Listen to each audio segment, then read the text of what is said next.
putting a stop to it right here and now. I'm not taking any more bruised plums, and I'm not letting you ride my subway for free. My name is Spence Olchin. I sell tokens. From sitcoms like The King of Queens there to the intimate stage of a comedy club, comedian Patton Oswalt is stripping away the polish in his new YouTube stand-up special, Tea and Scotch. Anthony Mason sat down with the veteran comic at New York's legendary Comedy Cellar to talk about finding humor in the messiness of the creative process and why he's never afraid to fail.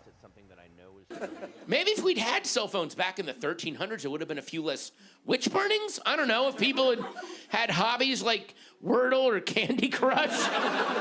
Instead of the one hobby everyone had back then, which was being afraid of the woods at dusk. Like it was this, oh, the sun went down. Let's put an old woman in the Wicker Man so it comes up again.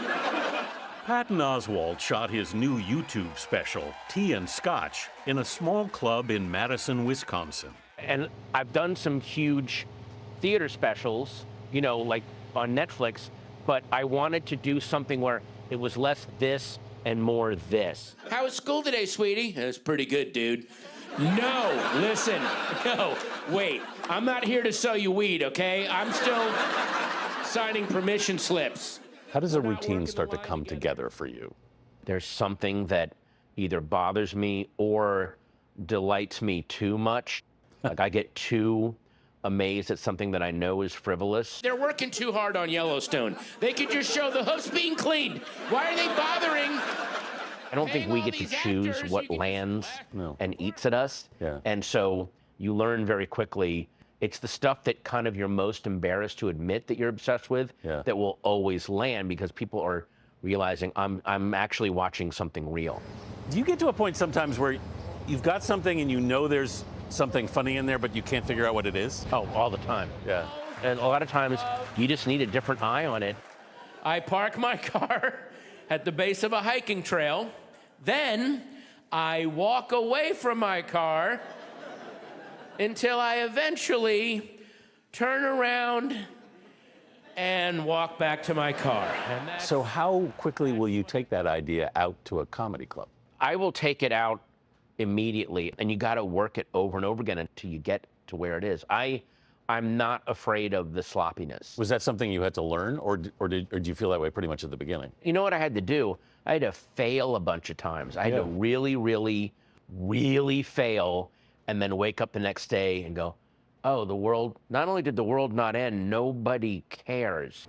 Oswalt started doing open mic nights in Washington, D.C. in the summer of 1988, while still in college. And I loved to be around people that were as excited about the same thing I was excited about. At heart, you consider yourself a stand-up comedian? Yes. Maybe I'm an odd bird, but I'm not in stand-up to get out of stand-up. I do movies and TV and write so that I can keep doing stand-up. Give the 70s channel a name emblematic of the decade. You know, your mother and I are separating radio. How about that? What is it you get from stand-up that always brings you back to it? With stand-up, there it is purely your own, both your victories and your mistakes. I'd like to rent breakfast at Tiffany's. This is out. Someone has. In 1994, Oswalt landed his first acting job, playing a video store clerk in Seinfeld. Maybe we could call them and ask them to return it. Oh, sorry, we can't do that. You stop this nonsense. Among his most iconic moments. The floor is now open for public comments. Oh, here we go. Thank you. My name is Garth Blunden, and A 2013 episode of Parks and Recreation. The Star Wars filibuster. Oof. If I stand here and refuse to yield my time, you are prohibited from voting on the bill. I wish I could say that that was impulse and brilliance, but that was just fear. Oswalt's filibuster speech was entirely unscripted. Let the filibustering begin. I would now like to share some ideas I have for J.J. Abrams' 7th chapter in the Star Wars saga. Pan down from the twin suns of Tatooine, we are now close on the mouth of the Sarlacc pit.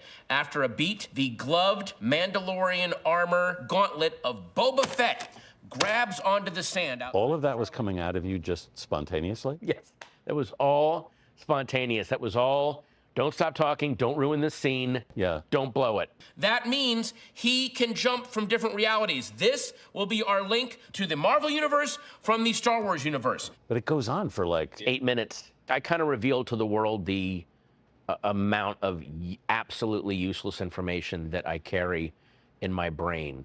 Imagine those two going up against Robot Chewbacca, because that's going to happen. It was astounding. Yeah, you know what? It was astounding. Let's just leave it at astounding. Oswalt says his brain is an endless archive of cultural trivia. When the grid goes down, I'm good for nothing. But I can recite Rutger Hauer's monologue from the end of Blade Runner to a T. So can you do Rutger Hauer's speech? Do you want me to do it? I mean, I could do it right. Oh, God. Okay, film this and then use it for the closing credits of this episode. Just like, and we leave you now with Patton Oswalt. Thank you so much, Matt. We leave you now with Patton Oswalt. I've seen things you people wouldn't believe. I've seen C-beams glittering in the dark near the Tannhauser Gate. Attack ships on fire Off the shoulder of Orion. All these moments will be lost in time. like tears in rain. Time to die. Oh my God, I loved King of Queens growing up, and he's just been an icon in my house. My dad and I used to watch it. It is so interesting to hear like his process. Yes. And I love that this was Parks and Rec, but what he said, it was inspired by fear. Yes. And the fact that like so much of that was improvised, and he seems to be such an iconic person in everything he does. So Love good. it.